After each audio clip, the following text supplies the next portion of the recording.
The UN humanitarian chiefs came to the Security Council to explain just how bad things now are in Syria. A total of 6.8 million people in desperate need. And the UN refugee chief explained by video link the number of people who've left the country has swelled to more than 1.3 million. It's a crisis the UN cannot keep up with. And so we, as humanitarians, are forced to go on planning for the impossible. Hiding in shelters. The Syrian ambassador listened as 4 UN officials in detailed testimony described cities turned to rubble. These pictures filmed in the last few hours in Aleppo. The council was told about families burnt in their homes, children who've been tortured and women who've been raped. A disaster requiring an urgent humanitarian response, yet from the Syrian government a pattern of obstruction.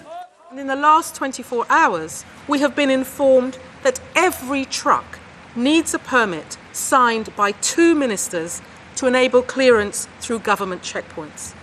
When I tell the Council that a convoy from Damascus to Aleppo goes through 50 checkpoints, half of them government-controlled, you will appreciate the impossibility of this request. We cannot do business this way. Later, Under-Secretary Amos told me she wanted the Security Council to authorise UN operations in northern Syria so they wouldn't need permission from the Damascus government.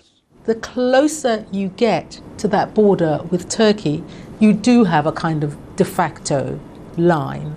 And across that line, not into Turkey itself, but across that line is where we are seeing more and more desperate needs. The humanitarian officials again made the point they can only manage this growing crisis.